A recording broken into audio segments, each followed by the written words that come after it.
Greetings. I'm Lynn Tracy, the U.S. Ambassador to Russia, and I am pleased to welcome you to the American Center in Moscow as we explore and celebrate the American tradition of quilting. You will discover during this series that quilt making has a long and rich history in the United States. From the earliest settlements, where the lack of textiles made patchwork patterns a necessity, to the community bonds that quilting bees strengthened in the 19th century. And in passing the craftsmanship down through the generations, quilting proves a vibrant through line in our history. I have loved the beauty and artistry of quilts for as long as I can remember. Especially captivating is the patchwork of colors and shapes that blend in a tapestry as unique and vibrant as each quilt's creator. Even more than the aesthetics, I have come to love the symbolism quilting represents, the warmth woven into each strand, the history behind each pattern, the personal experiences that enliven every story behind every quilt. I began collecting and displaying quilts as a diplomat to share this wonderful tradition, which is very popular in my home area in Ohio. Here in Russia, I have enjoyed learning about local traditions and adding to my collection. And so in that spirit of celebrating the cultural impact of the stories and lives that animate our traditions, I invite you to tune in to our AMC series of speaker events and learn more about the role of quilting in American culture and history.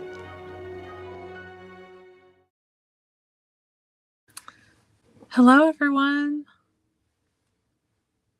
I'm going to go ahead and present first, and then we're going to have a little conversation. I'm going to share why I quilt, and I am an American quilter. I am in Chicago, Illinois. I quilt for self-compassion, for connection, play, and legacy. I'm going to share those things and some images of my work. So we'll go next. Okay, this is me on the beach in Chicago, Illinois, in the Midwest of the U.S. And I'm just running along with a quilt that I take quilting everywhere with me. Slow stitching is something it's a repetitive motion. It's time set aside for me. It keeps me calm. It's something that slows me down. It helps me manage stress and anxiety. It's a type of art making that is very tactile, and I love feeling the fabrics. I'll show more about this in the next slide. It's a chance for me to be imperfect, something that makes me present. It's an act of kindness that I give myself, an act of self-care. Okay, and the next slide. It also has helped me discover a lot about myself. There's a lot of motifs that emerge that keep repeating that I don't really plan on, that help me reflect, like this diamond motif. It's also portable. I even can carry in this vest I made at a quilting retreat. I can even use magnets on a vest and carry around threads so I don't have to ever set down sewing. But handwork is really something I can do in the car along with my family. Okay, in the next slide. It's something that I don't need a studio outside of my home to make art. My dogs and my kids walk across my quilts and they're okay. They're used to seeing me making work, and they make art alongside me with other materials, found materials like cardboard. And then here I am with my family, once again taking care of my quilts, sewing in my backyard. So it's something I can take outside of a studio. And it's a way for me to connect with my family, with my kids. They'll always see me being an artist when I'm not at my day job. Okay, next. Also, I've been able to reconnect with my mom, who was a quilter. I grew up in a home with a mom that was always sewing on the machine, and I'm more of a hand sewer. But She was always sewing and collecting antique quilts that we would find at antique malls. And I didn't really understand why until I got older, why those were so special. My sister and I have reconnected. She has young children and she's taken up quilting. And I've met a lot of friends. The quilting community that I've met is so open to sharing ideas. They're so encouraging. I've joined some quilting communities like Zak Foster's Quilting Nook. I've taken a lot of virtual classes through social media. I've connected with a lot of quilters, and it just felt a really sense of belonging being around a lot of like-minded people. And I've been able to meet a lot of these people in person. And so quilting also has been a chance for me to playing with color, texture, movement, possibility. Well, what if I could draw directly on fabric and make quilts? Maybe quilts can be almost anything. So just the rhythm of making, process over product, no pressure just to get it right. Playing can just be a time to just experiment, something that I don't have been given permission to do. I can just pay attention, be curious. Let's go to the next. I can explore materials that maybe aren't considered traditional quilting cottons. I can play around with synthetic and natural fibers and shiny and sheer and just kind of see what happens. And I can work on a small scale when I'm busy working during the day and I just want to make something small at night just to play. Okay, next. Also, I'm a high school, so I'm a public school art teacher. So I work in the Chicago public schools at a school that has, so I teach 15 to 18-year-olds, and I teach a textile class. But even if I didn't teach textiles, I'd be introducing my students to textiles. And so there's just a lot of things that I get from them or from the space that I work in during the day. I see a lot of opportunities like, wow, look at this cool brown piece of paper that my students painted on, spray painted on. What if I photographed those things that would normally be thrown away and printed them onto fabric? And so this is a recent quilt on the right that I finished that I guess, is a collaboration between my students and I. So images that my students collaborate on, maybe unexpectedly in the art room, and then I get them put onto fabric, and then I keep appliquing with found fabrics and secondhand materials on top of them, and drawing and making marks and seeing what happens. And this is a quilt. And then legacy. So I think a lot of my role as a teacher is like mentorship and kind of, I'm so excited about these past 6 years of me rediscovering quilting kind of in a modern way. And how can I pass this down to young people so they can feel the same thing? And a lot of them, so it's not just they think they're going to learn skills from me, so how to thread a needle and how to sew, but really they're able to maybe connect with their family and their relatives who are quilt makers or who hand sew. They learn this act of slowing down. They're in community with each other. They're sharing time.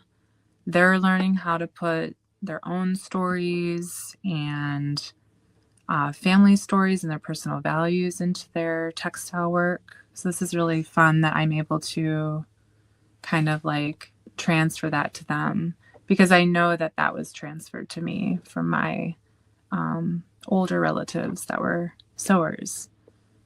And so also with labels, a lot of quilts throughout history have no labels on them, and unknown makers. And so we can only kind of guess by the fabric and the style of what time period they were made in. So I'm really trying to pass on that their quilts are records, of the time and place in themselves that they're living in, and how to label their work so that future generations that may find their work way after they're gone will know about their this piece of art they've made, this textile piece. And then just kind of really looking at, while I would love to stay at home all day in my home studio, which I'm in right now, and sew all day, every day, I also do really value the time that I am going to work and I'm going to school and I'm working with my students, because I'm taking things that I see, this, like, for example, this aluminum foil bow that one of my students made that I would normally think would be a really cliche and expected symbol, that I might discourage students to do and kind of think more originally. I took that and just like put tons of bows onto a quilt recently. And so things that I can take from them, and then things that I can teach my students, like tying a quilt, and then I can do it in abundance on my work and maybe a larger scale. So kind of thinking of it full circle, like inspiring this next generation of quilters, but then also me taking home a lot of things that I learned from them.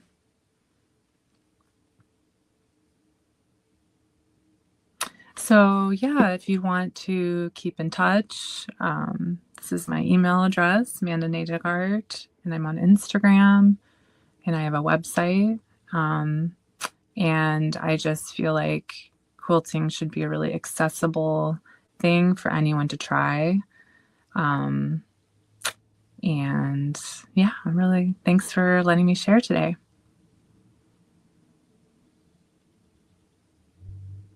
And so Heidi Parkes here was one of my teachers, my first quilt teacher.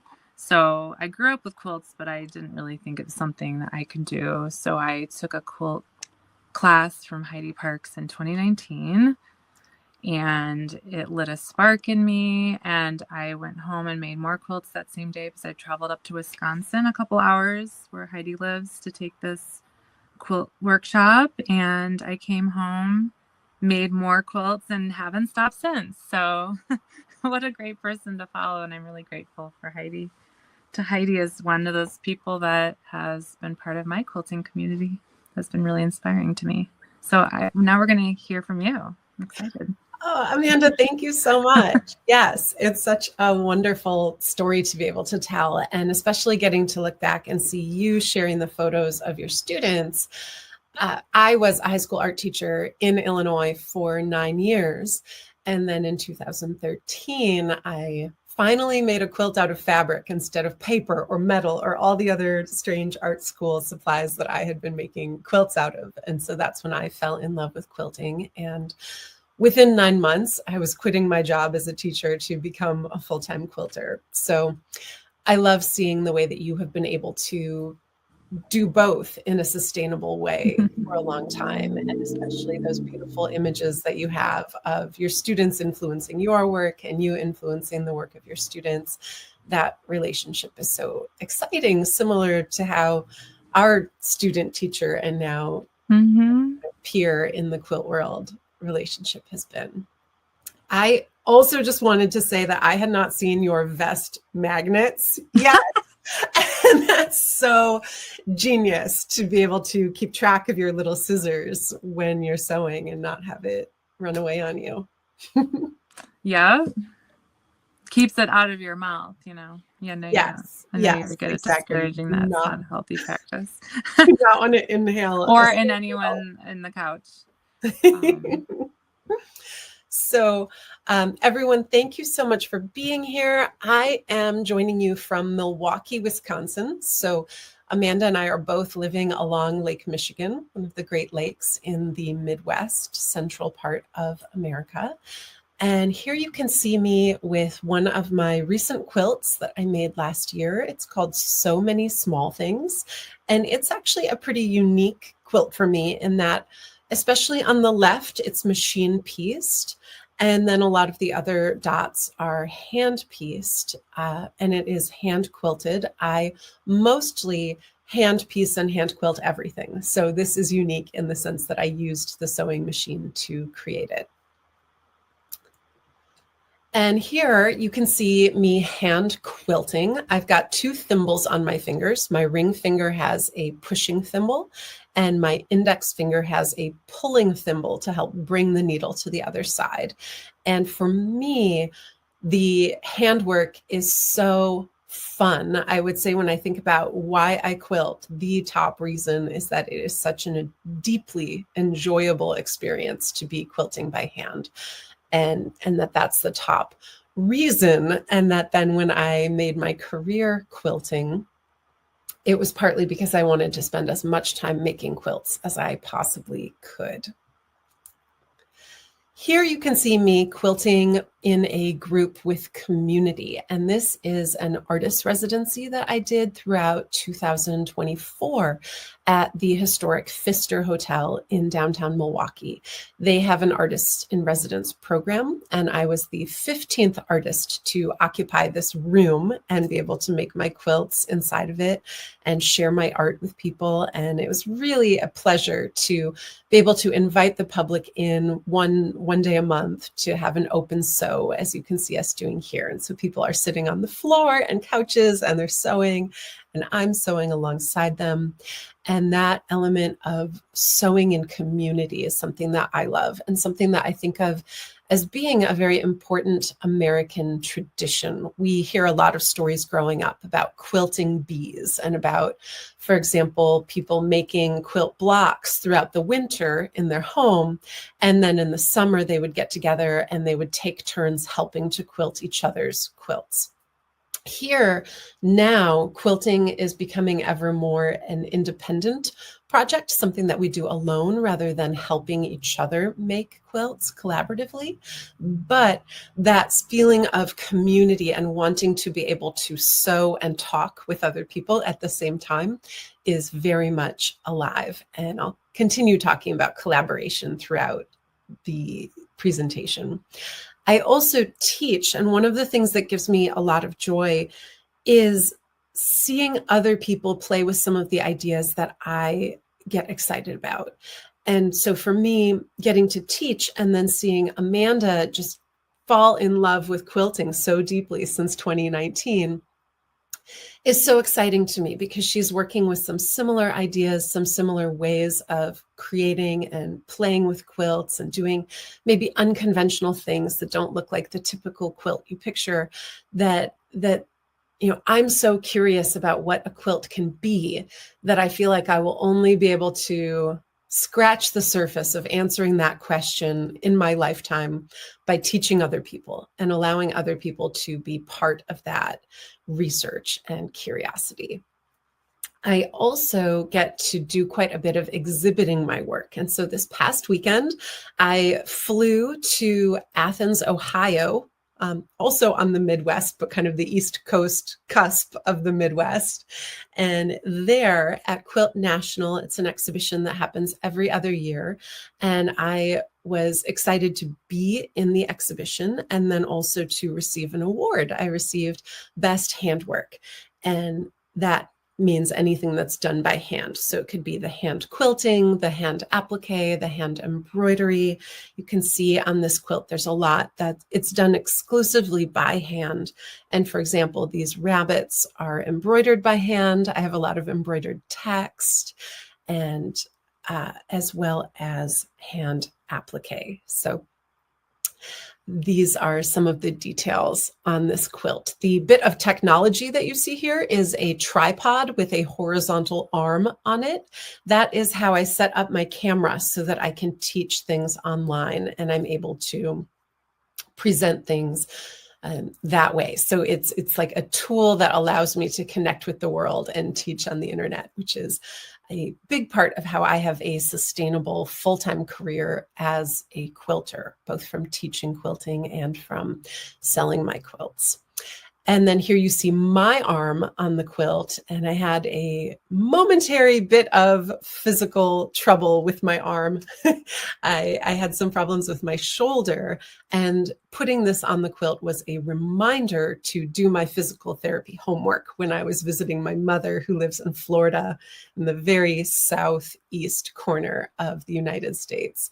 So that reminder was very helpful to me. I have another exhibition happening right now, and this is at the Wisconsin Museum of Quilts and Fiber Art. That is the space where Amanda and I met. And it is a museum that has 4 exhibitions a year. So I'm coming up on the end of this 3-month exhibition. And it has been so special for me. And you can see that the museum is not a conventional white wall museum. It is a museum that has wooden walls, and it was originally a barn. Here in the state of Wisconsin, we're especially known for cows and making milk and cheese. And so the barn is a really important thing for us here in Wisconsin. And so having quilts in this space allows them to float mid-air in this very large room, as well as against the walls. And I think having a dark background, especially behind a white quilt, as you can see on the left here, allows them to glow and look very, very special. And I've exhibited both in textile museums like this one and in art museums in America. And it's fun to be in both kinds of museums that specialize in quilting, as well as museums that specialize in art in general. And then quilting is one of those kinds of art. Here at the Wisconsin Museum of Quilts and Fiber Art, I made an exhibition catalog, which essentially is a book, a 72-page book. And we flew in my good friend, Roderick Kirikoff. He is a writer and researcher about quilts. And he's an author of many, many books about quilts. And so he and I were both signing our books at the opening reception for my exhibition, which was titled Soft Magic. And I would highly recommend his book. It's called Unconventional and Unexpected Quilts Below the Radar. And it's an awesome book. And it was such an incredible moment for me to get to sign a book alongside him. You can see he's a little bit older than me. And so it's kind of that generational baton passing. He's such an incredible advocate for this new generation of quilters. And he's also an amazing advocate for getting quilts acquired by museums and protecting that legacy so that we can continue to see older quilts and learn from them and just enjoy their beauty. This is me with the other people in the exhibition. So you can see I'm standing next to Roderick on the right side of the photo. And the other quilters in this picture, unfortunately, Amanda had already driven home, I think, for the night. It was a last-minute group photo. But many of the other artists in the show are people who've taken classes from me. And it was very special to be able to highlight that legacy of people who've learned from me and celebrate how incredible their quilts are in that exhibition. And then another way that I exhibit quilts is at quilt shows. So you saw quilt museums, I talked about art museums, and then this is a quilt show. And this quilt here in the middle, Yes More Please, is a quilt that I made collaboratively with Zak Foster. He's going to be presenting next. And this quilt was a true celebration for the two of us. It was made collaboratively. So we sewed it together here in Wisconsin when he visited me. And we were just both so thrilled that we're able to have sustainable full-time careers as quilters. And we wanted to manifest more of that and express our gratitude that we can live this life that we dreamed of. And then here in the bottom right, you can see that Zak and I got 2 awards for this quilt, and then I got 3 other awards for different quilts that were in that exhibition this recent February. Another important reason around why I quilt is storytelling. And within storytelling, there are 3 things that I believe I'm doing when I'm making these quilts. And that is cognitive reframing. That is the work that I do when I see my therapist for my mental health. We talk about the stories that I tell about the past, and we unpack and think about, are these stories true? Are these stories helpful? Are these stories kind to me and others? And as we look at those stories that I'm telling about the past, sometimes we decide that we need to reframe them. We need to retell the story. And so we are able to arrive at a place where I'm feeling healthy and empowered and encouraged by the things in the past rather than weighed down by them. And then also the quilting allows me to stay present when I'm focused on the present moment. I am also a certified yoga instructor and yoga therapist. And especially in my yoga practice, I think about meditating and other ways to stay connected to the current moment, to not be constantly ruminating about the past or living only for the future and not aware of what's happening now. And then lastly, I work on manifesting. So thinking about what do I want in the future and how can I hold that deeply in my heart to make it happen. And so that I'm aware anytime I see an opportunity to move towards the future that I'm dreaming of, I'm able to see that, recognize it, and work towards it. So for example, this quilt, Yes, More Please, it is reframing the past a bit. I'm not lamenting that I used to be a high school art teacher or that I wasn't always making a sustainable income as a quilter. And in the beginning, it was very financially precarious for me. But instead, I'm saying, wow, it was hard, but I got here, and I'm so happy about that. And then I'm also manifesting because I'm saying I would like more of this into the future. So here are some other ways that I work with those three realms of past, present, and future. I like to refer to my quilts as diary quilts. And a diary in the American tradition is a private notebook where you write and reflect about the day or reminisce about the past or make plans for the future. And that privacy is something that I uphold by using abstraction in my quilts. So some things in this quilt, for example, you can recognize, like a rabbit, a flower, a handprint, but other things have subtler meanings. And an example of that is this recent finish. It's my most recently finished quilt, and you can see it's in the Soft Magic exhibition. And you can see it being made in progress in my home studio. So I've got my fabric out on my coffee table, my couch is ready for sewing, the ironing board is out, and here I am working on things. And one of the things that occurs a lot in my work is a calendar. So next to the ladder, which is hard in the beginning, and then it gets easier later on, which is maybe a connection with Yes, More Please. You can see this calendar where the days are blue, and then the days are this more white fabric. I also have what I like to call a foot bird. I stepped on an ice cube and twisted my foot very unfortunately, and I wasn't able to go to yoga class. You can see all these yoga mats on the quilt.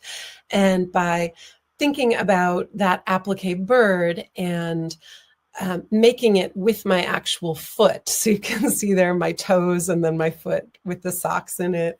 I was able to think about the future and manifest that if I am good and rest and don't go to yoga class for a while, I will have lots more yoga classes in my future because my foot will heal from that rest. This is another quilt in progress. It's the one that just recently won Best Handwork. And you can see it in progress, just those early stages of a quilt coming to be itself. And this fabric in particular is from a shirt from my dad. He passed away at the age of 69 back in 2018. And I like to feel like he's watching over me or that I'm continuing to hold his memory in my heart. And so this was the very first time that I used some of his clothing as fabric in a quilt to stay connected to him. And then, of course, this is the finished quilt. This is a quilt that I made, again, noticing leaps forward in my health and in my work as an artist. And it is the representation of 2021. So in the top left is the calendar for January, and it loops around all the way down to December in 2021. And I made this quilt in 2022. And essentially I was saying, wow, how was this such a wonderful year for me, with a lot of acknowledgement that maybe it wasn't a wonderful year for other people. And for example, 2018 was kind of a hard year for me. So noticing that we all have years that feel good and that don't feel good. And on a year that for me, I felt really lucky with personal relationships, with financial success in my career, and some big successes for my health, I wanted to look at that year, better understand it, and invite more of those good things into the future. This is a quilt that has my figure on it. You can see my body is here when I'm sleeping, as well as when I'm sleeping on my side. And then this is my brother's pug, Penelope. She's a really sweet dog that watches over me. And it's another diary quilt that has a lot of abstraction that's perhaps hiding some more secrets in it. This is a very romantic quilt that I made, and it's me in front of Lake Michigan. And one detail is that this furniture in the quilt, we've got 2 chairs. That's me thinking about me and my partner and how we are together, but a little bit independent. And then here I have a chair by itself, and those are the moments where I'm off doing my own thing and I'm not checking in with my partner at all. There are moments here with a couch where I think of us as a united couple, as a we or an us. And at the very bottom, it's hard to see, but there are 2 rocking chairs. And that's me really dreaming about us being together long into the future. And then I have some ways to contact me. I have a website. You can see everything that I do is Heidi Parkes.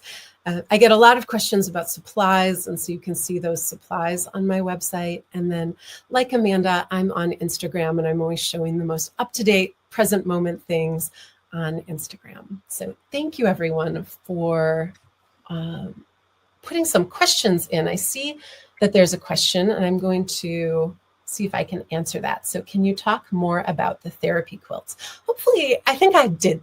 Maybe I did that since the question was asked. And then the other question is, do some of your quilt ideas come out of your therapy sessions? Yes, they absolutely do come sometimes from therapy sessions, especially if I'm lamenting, oh, I'm so sad about this or that, or it's hard. And then we talk about, well, how could it be less hard? What could you do to support that?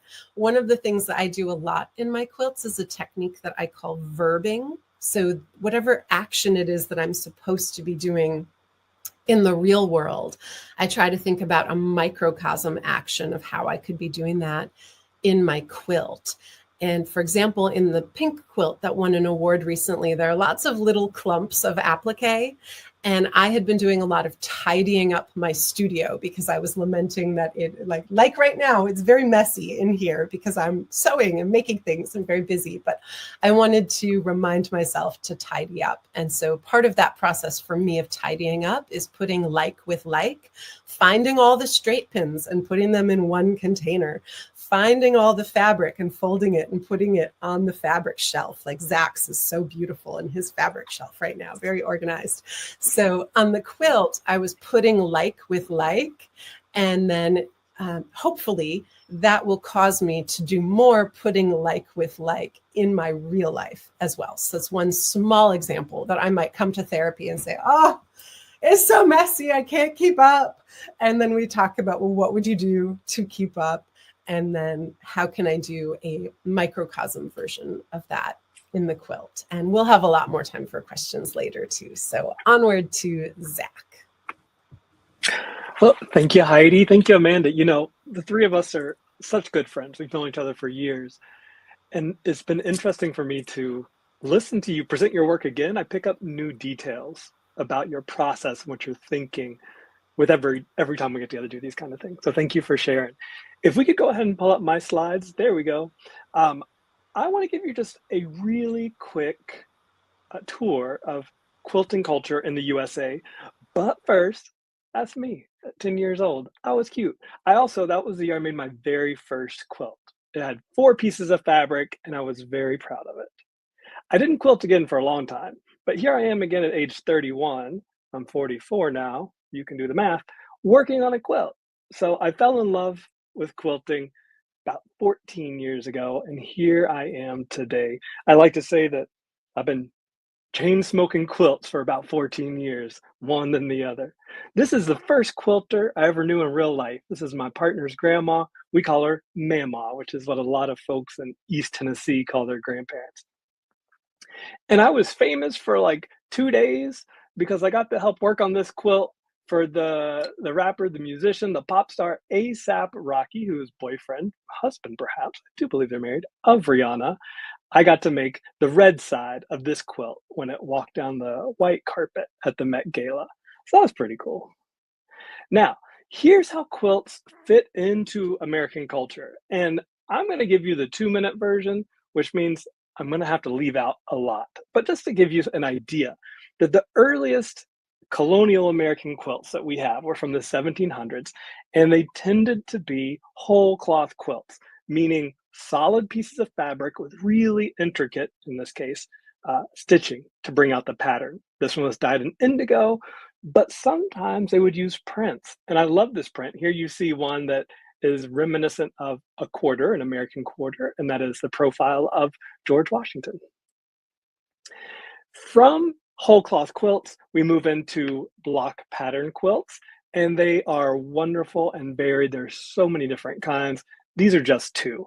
I picked one called New York Beauty and another one called Carolina Lily because I'm from the state of North Carolina and I lived in New York for 15 years. So that gives you an idea of how we can use that regular symmetry of quilt blocks to make a quilt.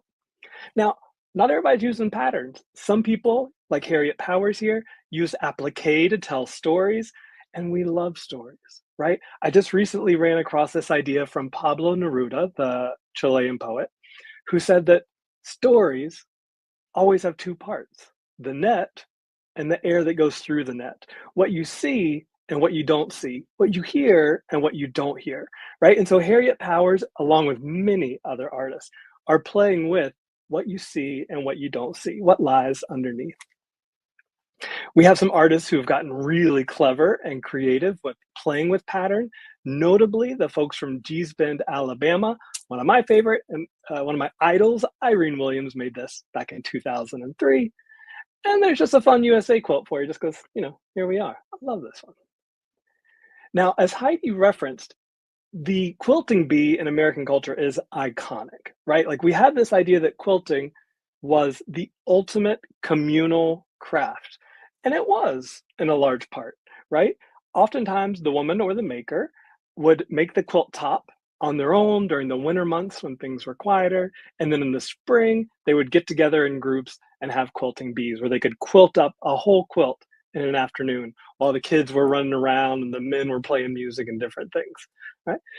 They have this wonderful tradition, especially in the part of the country where I live, that sometimes it could be hard to quilt an entire quilt in one day. So you needed the ability to get it out of your space for a while.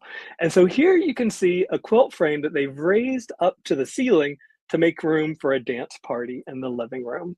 Whenever they're ready to quilt again, they can lower that quilt and pull up a chair and get to work. We don't do that as much these days. This is what modern quilting bees tend to look like on the computer, all of us zooming in from different places, but it's still a wonderful way to connect. I do a lot of that with my online community called the Quilting Up.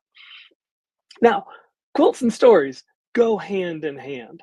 This is one that I particularly love. My grandmother, who lived to be 107 years old, passed away 2 years ago, and she spent the last 3 years of her life in my childhood home where my mom was her caretaker. And she would wear this purple velvet bathrobe every day at breakfast, drinking coffee. She would change right after breakfast because she wanted to be in nice clothes in case company stopped by. But this was what she wore in the morning. And so when she passed away, I knew that was the one piece of fabric I wanted to turn into a quilt. And there's so many special textiles here in this piece. You'll see on the left, there's a piece of lace that she brought with her from Rio de Janeiro, Brazil, where she was born in the 1920s. And then she wore it on her wedding day, and now I put it into this quilt. And quilts can tell literal stories too, right? Like here you see words that I'll read them to you because it can be a little hard to see on the screen. But these words tell the story of the quilt. It says, "This was Grandma's bathrobe. I made it into a quilt sitting on my mama's porch, sitting on my mama's screened-in porch, listening to the Carolina wrens in the morning and katydids at night. So listening to the birds and the bugs living out in the forest. I love using found materials, right? So you got like my grandma's bathrobe. I was at the beach 2 winters ago and I found this shirt just sitting in the sand. So it's the tan piece that you see in the middle. And I picked it up and knew immediately that there was so much story in this shirt that I wanted to tease out. You can see in parts of it, there's orange, the color orange. It's been discolored. That must have been at some point the shirt has wrapped itself around a piece of iron somewhere in the ocean and has rusted and discolored. It's only half a shirt. If you could piece it all together, I don't know what happened to the other half. But what a beautiful iteration of a story is like a net, right? You have the net, what you can see, and you have the air that goes between it, what you don't. This was made out of a shirt that I found in the middle of the street in Brooklyn, New York when I was living there. This shirt must have been in the middle of the road for weeks because when I picked it up, it was flat. Cars had driven over it and it was just like a pancake. So I picked it up, and when I opened it up, I saw that the sun had faded it and made bleached patterns throughout the quilt. And you can see that on the left-hand side and the detail on the right. And what felt so special to me about this garment was the way that you could see its entire history side by side. And it made me think about time a little bit differently, right? We often think of time as being linear. Yesterday happened, now or today, and then tomorrow's going to happen. And just time keeps moving. But what if also time stacks up on itself and it's just constantly layering on itself? In this shirt, you see that idea. You can see the bright white parts that were the original bleached cotton. You can see the olive green that they dyed it in the factory where the shirt was made. You can see where the sun bleached it. And then you can also see, as in the bottom right-hand corner, where I took some material that bleached the fabric. When this you see, remember me. So all of this is telling a story about how we think about time, how we see ourselves in time, and how the past truly does coexist with the present. In that vein, this is a piece I made with starting from a silver dollar that my grandfather gave me. In fact, the title, as you can see on your screen, is I got this silver dollar from my granddad.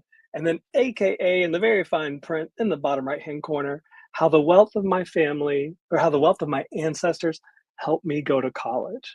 And so this is a family tree of sorts, 5 generations, and it's comparing 2 things that I wanted people to see. One, the members of my family that engaged in slavery and enslaved African and African American slaves.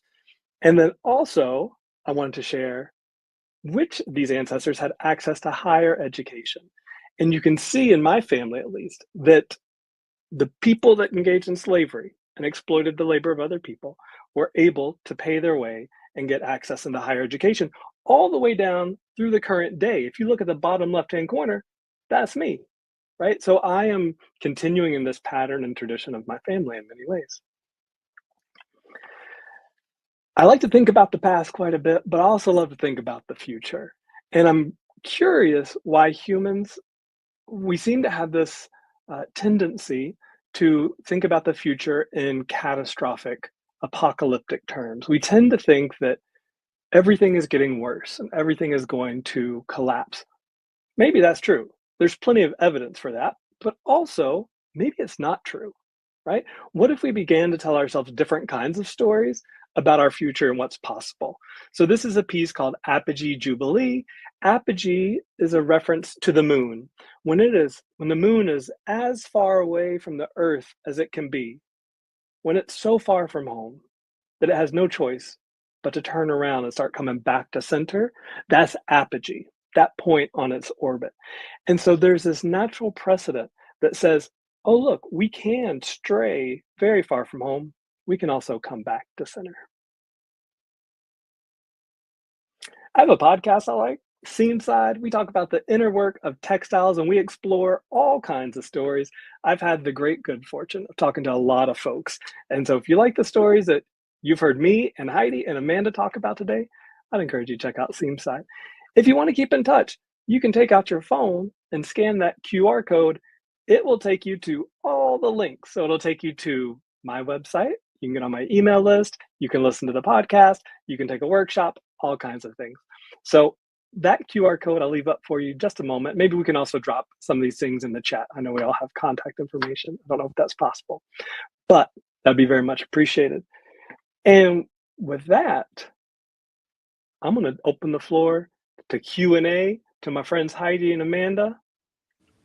What we got, folks?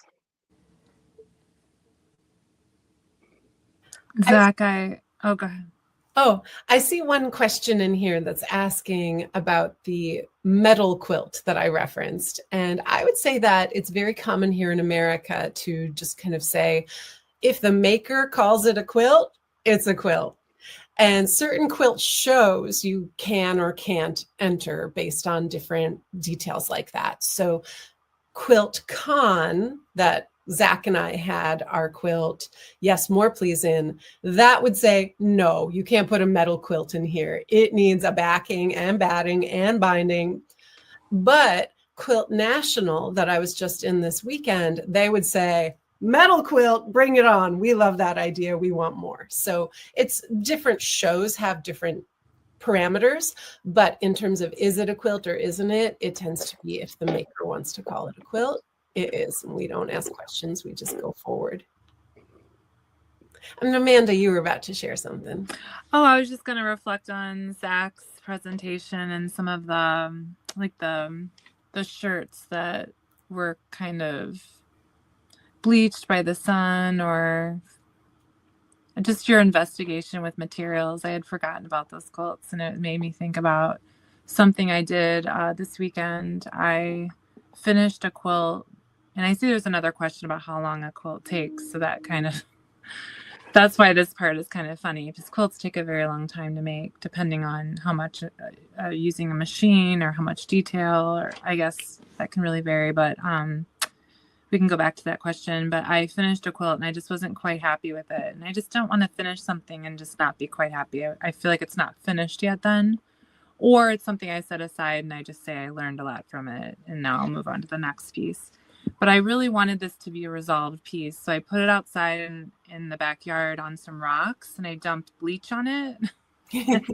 And my sister said, you diluted the bleach with water, right? And I said, no, I just used it. And then I waited to the next day and then I put it in the wash and then I dyed it with a blue dye. And then I washed it again, and now I'm repairing it, and it's like all the quilting disintegrated. It's just, but it reminds me of those quilts, Zak, that you just showed, how you found a shirt in the middle of the street and thinking like, oh, I want that to happen. How can you accelerate that? And so that was it's just kind of cool to see. I mean, I don't want to incorporate bleach into my work. That's not a good chemical to be working with. I don't want this to be a routine thing, but it's just interesting to see like what unexpected things could happen and how you can work with them to kind of repair them, or kind of chance coming into your work, I guess. But that's what it made me think about. But what do you all think about how long does it take to make a quilt? I see that question. Well, is it our buddy Luke's answer? Doesn't he always say, Heidi, my whole life? That's a good one. Yes. Very good one. Yeah, because I've gotten much faster over time, and so the answer now is different from the answer in the beginning.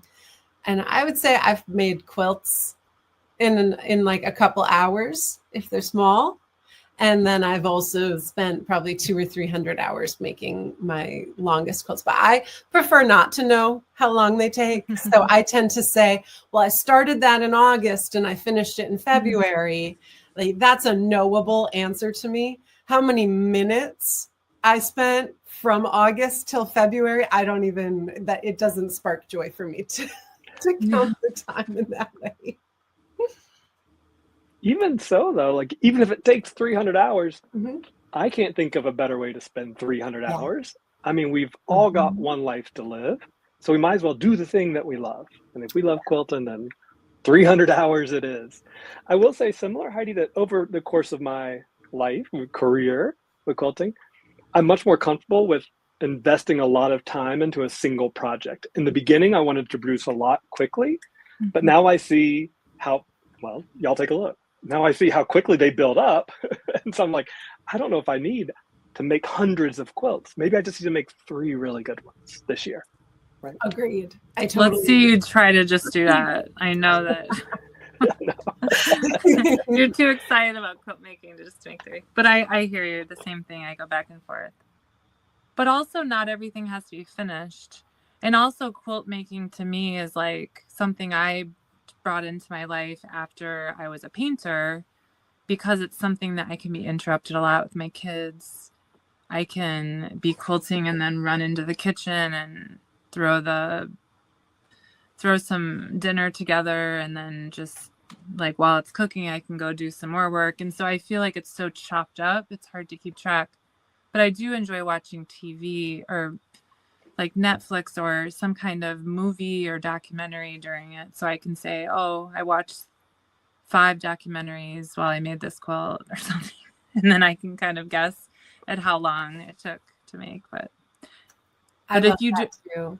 do you also work on lots of different, like I work on a lot of different projects, so it's not like I only work on one quilt so it's done and then move to the next thing, so it's hard to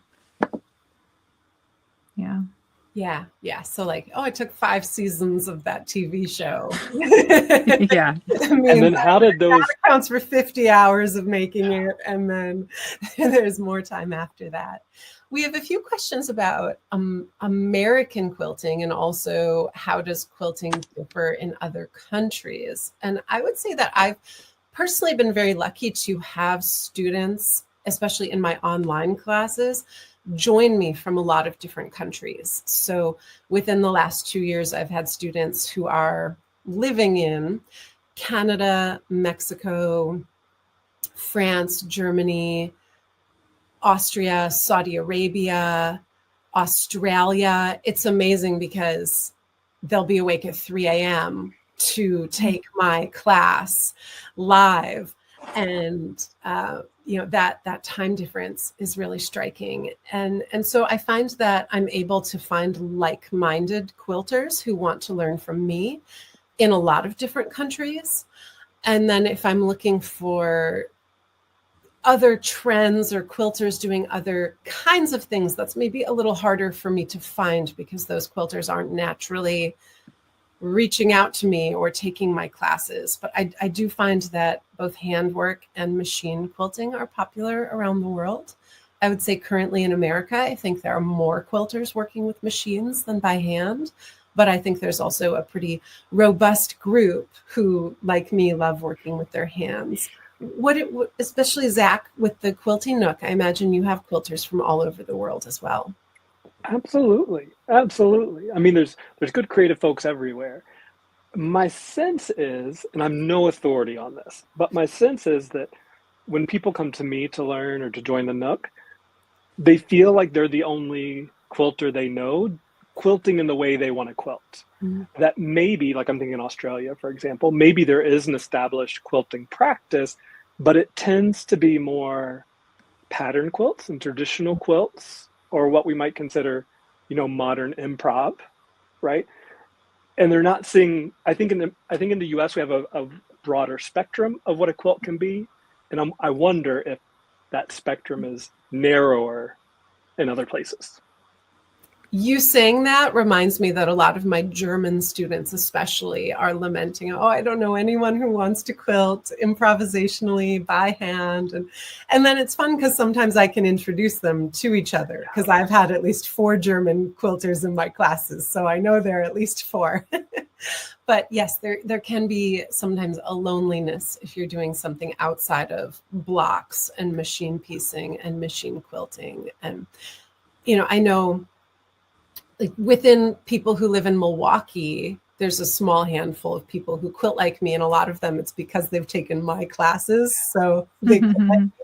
But back in 2015 on Instagram is when Zak and I met, and Zak found one of my quilts and liked it and made a comment, and then eventually we started bantering back and forth and following each other. And we've never lived in the same place as one another. You were in New York State before, and now you're in Tennessee. And I think we have a famous friendship within the quilt world. We love each other and each other's quilts, and we've learned so much and influenced back and forth. And we were never next door neighbors. We only met online and then created a deep friendship by using the phone to call each other. And so I think it's really exciting that kind of friendship and connection can exist now in a way that you were more confined to how your neighbors were quilting in the past. And I'm going to see you, Heidi, next week. And Amanda, I'm going to spend the night at your house one of those nights because I'm going to need a pit stop on the road. Mm-hmm. So it's beautiful to think that, yeah, the internet brought us together, but now we make it a point to get together in person, mm-hmm. which I would love to hear your thoughts about collaborations, because all three mm-hmm. of us have collaborated with one. I don't think we've ever done a three-way collaboration, which we should really think. And I don't technically have a collaborative quilt that we can say we made this one together. I'm just waiting for you to invite me to collaborate with you on something. Oh, we need to. This will be the spark that makes it happen. We should. But yeah, there was a question about collaborating. Mm-hmm. Have we ever collaborated? And what has that taught you or shown you?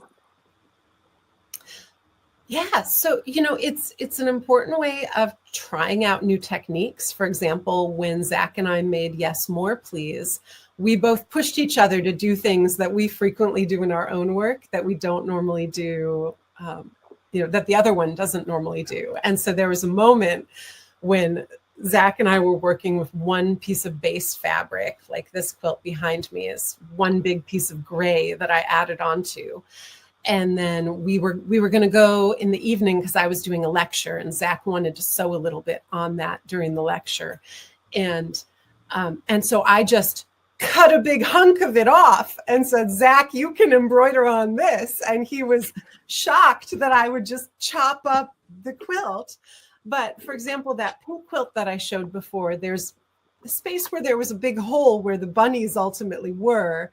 But previously, there were little bits of blue applique from putting like with like. And I decided I didn't like where that blue applique was. So I just cut it out and moved it to the top right corner.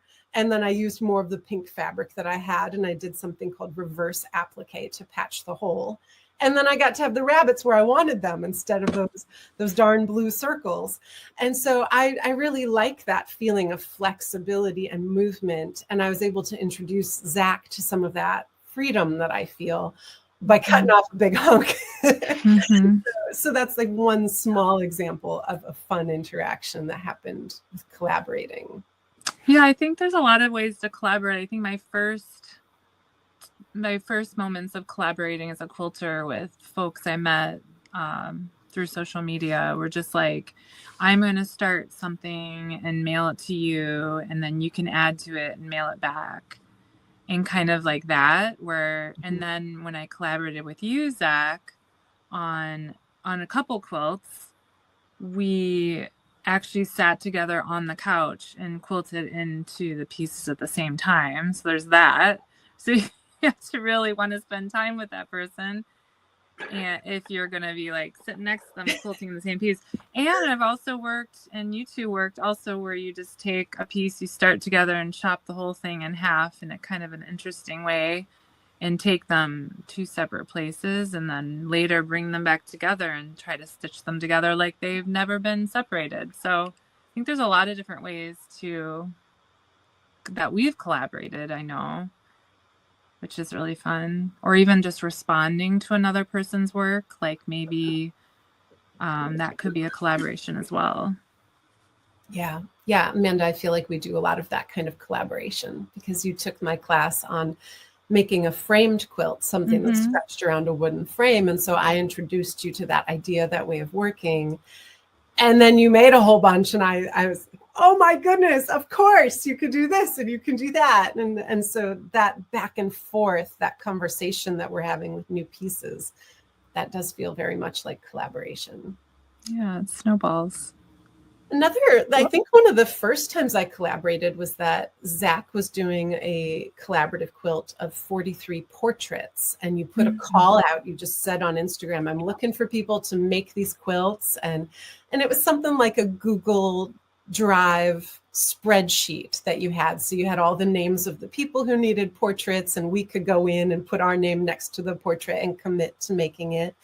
And then we mailed them all to you in New York, and you sewed them together, and then you gifted the quilt to, to the place that you wanted to. And it was just really a powerful thing to be able to make a quilt collaboratively, and just to trust that there were 43 people out there who wanted to donate making a portrait, and that we were all going to get behind you and help make that quilt happen. And that's what I think gets at what makes patchwork and piecing together smaller pieces of fabric such a powerful analogy, or a powerful way of understanding our life and times. That in a quilt where you're bringing together all these little pieces of fabric, they might be really different from one another, but you find a way to make it work. You find a way to get along. You find a way to coexist.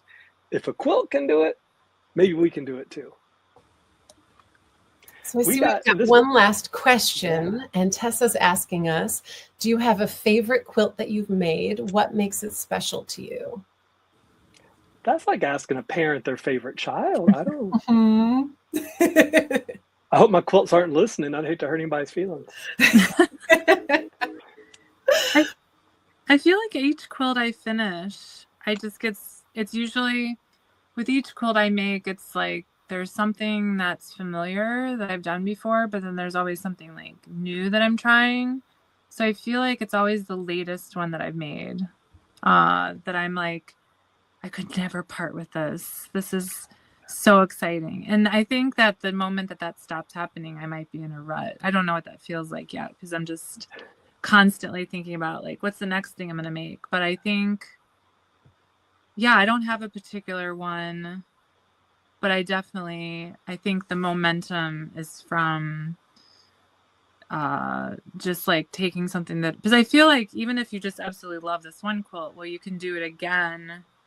You can bring the same ideas into the next one, or the same techniques, and then it can even be better. So there's always going to be a better one coming. Hopefully there's a lot of better quilts coming.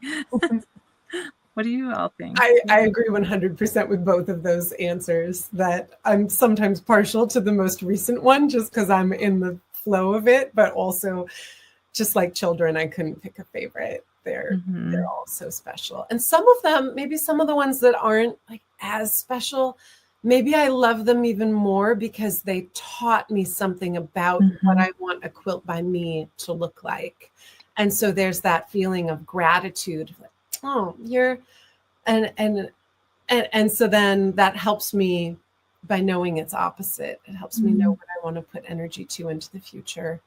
And maybe it's not even what it aesthetically looks like, but maybe sometimes I get very wrapped up as well in how it felt to make it compared to what it looks like. And those are two different things. So I really love that blue quilt that I made, that I started my presentation with, but I'm not eager to make another one like it super soon because I love handwork so much. And that was really a lot of time at the sewing machine. So I'm glad I did it. I love the result, but I'm due for some TV time. Yeah. That makes me think, when you were talking, I was like, oh yeah, I was thinking of just the end product, like the aesthetics of it. But you're right. When you were talking, it made me think of this particular quilt that like I'll never get that back. So like the time that I was in when I was making it was the beginning of like when in 2020, when our school shut down and I was living at home with the kids and we were doing school from home, and the kids, my children, were a lot younger than they are now, and they were cutting into my quilt because I asked them to. And then I was repairing it. And so the whole quilt is just a collaboration with my kids. And now if I asked them to do that, they'd be like, oh, I'm busy. I'm going to go outside. So I think, yeah, there's that snapshot of time that I'll never get back. So I think that's probably maybe that's my favorite quilt. You've captured it. Amazing. You've captured it with your children, Amanda. I think about the one that where your kiddo made drawings, and then you embroidered all of the drawings in a big grid, and so it was like a traditional block quilt, but it was also so different from that because it was embroidery based and such playful drawings.